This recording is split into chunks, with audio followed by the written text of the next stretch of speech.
Coach, coming out of the Air Force game, as you look ahead to Temple, what's been the focus during this bye week specifically? Well, getting guys healthy up front. Of course, we're extremely banged up on the offensive line and have been dealing with that for a few weeks now. But getting those guys healthy, obviously, is a priority, and continuing to work on fundamentals. That's priority one for us. Were there teachable moments coming out of the Air Force game, not only for the remaining American Athletic Conference games, but heading towards Army? Yes, absolutely. There were teachable moments, and it comes back to fundamental execution. Guys maintaining, attacking blocks correctly, and maintaining leverage on blocks. So, and doing a great job of finishing blocks. In particular, I think when you get into the academy games, you're always going to get multiple fronts and looks, and so to that point, it was definitely there were definitely a lot of teachable moments for us in that regard. With the physical nature of the game and with the fact that Connor kept going into the tent and coming back and answering the call again, not only what does that mean to you, but what does that mean to the guys that he plays with and to the players that are watching him? No question. It's incredibly inspiring for myself and our team to have a guy that's as tough as Connor is, that's committed to the team and the effort to keep coming back out there and battling. It just speaks volumes to who he is, and is incredibly inspiring, again, for myself and for the guys. Thanks, Coach. Yes, sir. Wags. Hey, Coach, good to see you. So with regard to the offensive line, obviously now that's 2 games in a row where the unit wasn't able to, clear the holes necessary to create running room, other than the one midline option play to Alex Teska against Charlotte. Really not a lot of running room. Or is there suddenly concern about the offensive line, because they have been playing pretty well up until Charlotte? Yeah, absolutely. We're going to work every day to build a unit that is consistent, that blocks like we need to. Obviously, when you're not doing that consistently, it is a major concern. It all starts up front. And we're going, we're going at that with great focus and great intent for sure. How much of it is the byproduct of guys being banged up? If you're not healthy, fully healthy, it's hard to be at your best 100%. And you're going against a really good Air Force defensive lineman. And that's, if you're, it's like fighting with one hand tied behind your back if you're not fully healthy. How much is that a factor? And, is this suddenly where you have to find some depth in case these guys aren't able to get healthy? Somebody else got to go in there and do the job. Right. Absolutely. You can't minimize the impact that guys being banged up has on their ability to go execute and do their job. But, we're not going to make an excuse about that. We're going to keep going to work and overcome our circumstance, and to your depth question, we're throughout the year, practice is the intent of practice with our younger players, or maybe guys that we've just moved over to the offensive line heading into this season. It's an opportunity to groom and grow backups, right? Guys that can add depth. And we're at a place and have been at a place where we're giving guys as many reps as we can in order to do that. And hopefully as we continue through the course of the season, we're going to have more depth and guys will be ready to play. There's some guys, particularly, like I said, some younger players and some guys that have been moved over recently who've made progress, but we just don't feel like they're quite ready for prime time. But as we go down this last half of the season, that's when you hope those guys would have had enough reps in practice and you can start spot playing them through the course of a game, and so that you could really develop significant depth. So I think Coach Newberry had said at one point you were out of tackles because Trey Cummings wasn't able to go.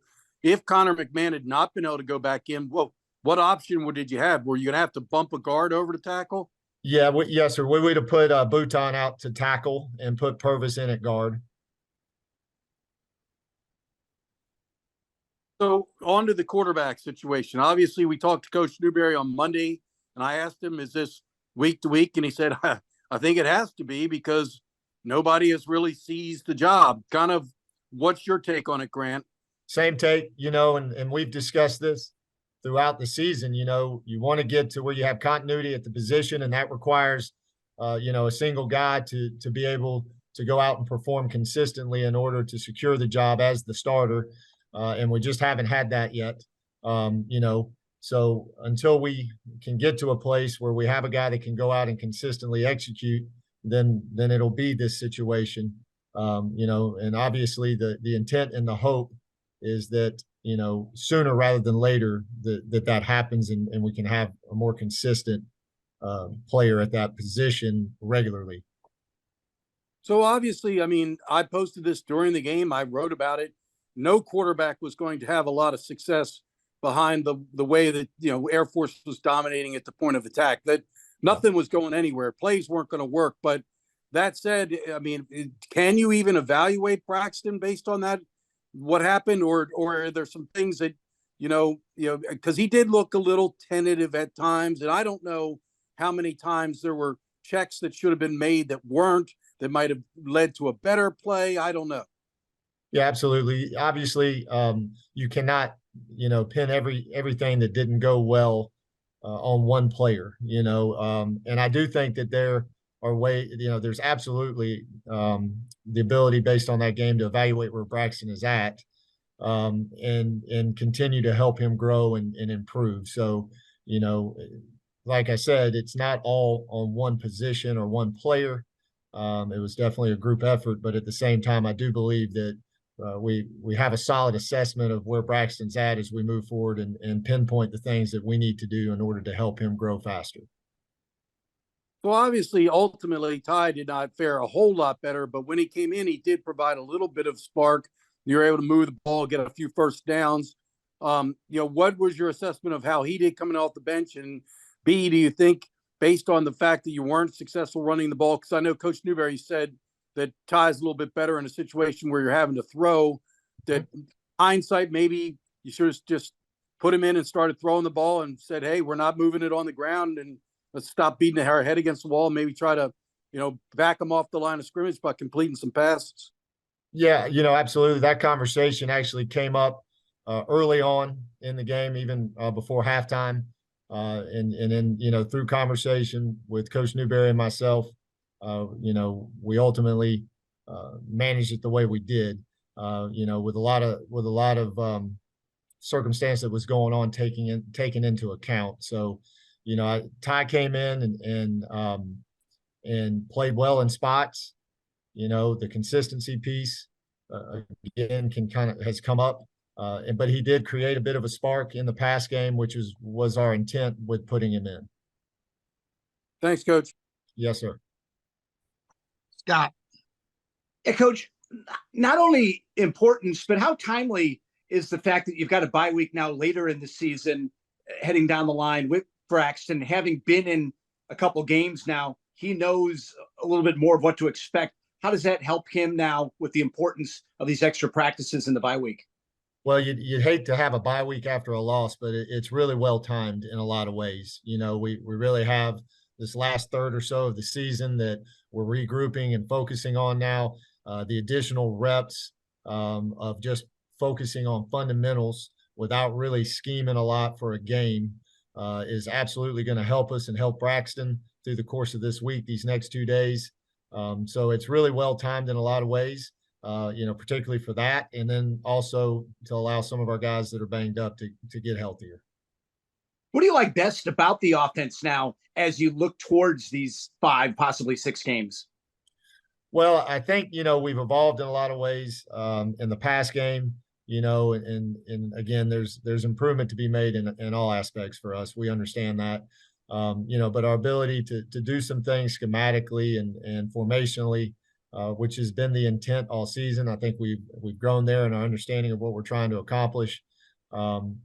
You know, I think you've had some players emerge that you know are absolutely guys that are good players for us that can create explosive plays. You know, like Alex and Chapman and many other guys. You know that have shown through the course of the year that they can create offense for us. So you know, I think a lot of progress has been made as the season has progressed.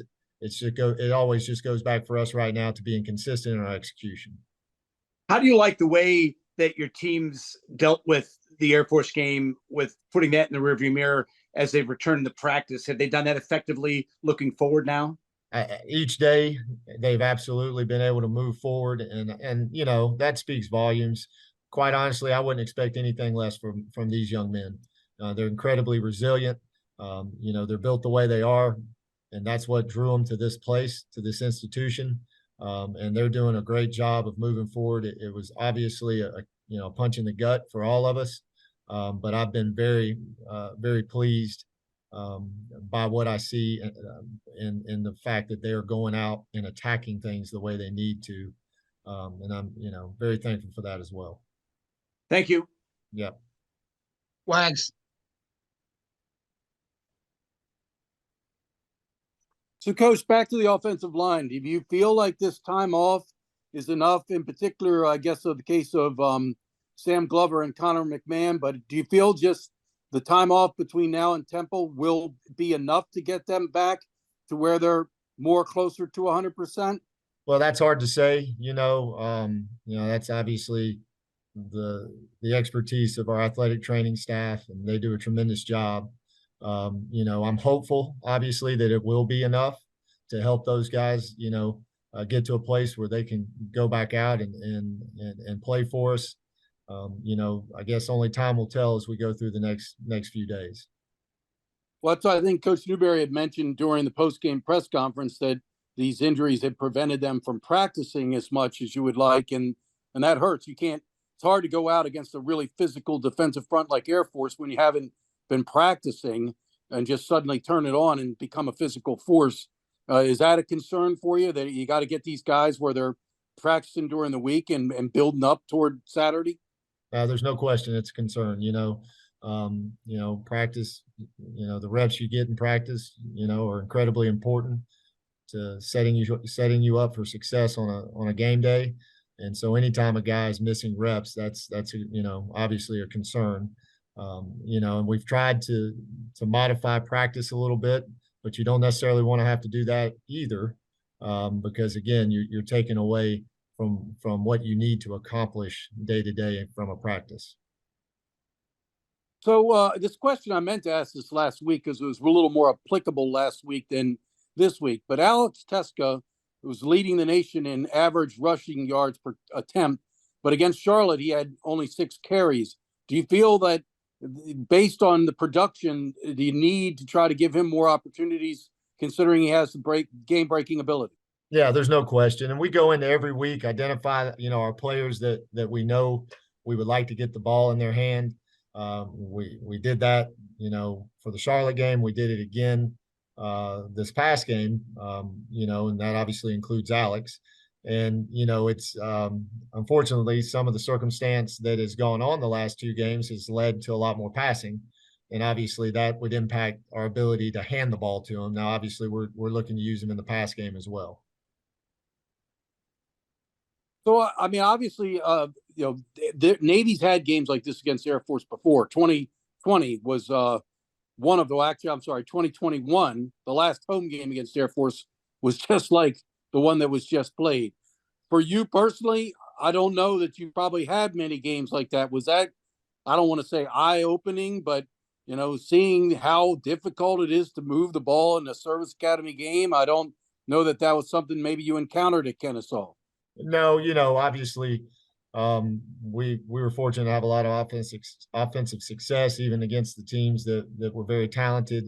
But to say that it was a surprise to me, that it was arduous or difficult to move the ball in an academy game, absolutely not. You know, of course, going up against our defense day to day, you know, you recognize that and the ability of academy teams to be difficult to move the ball on. Of course, I've watched these games throughout my career and my life, really. So it was not a surprise. You know, I knew that Air Force had a very good defense and they would have a very good plan, you know, to defend us.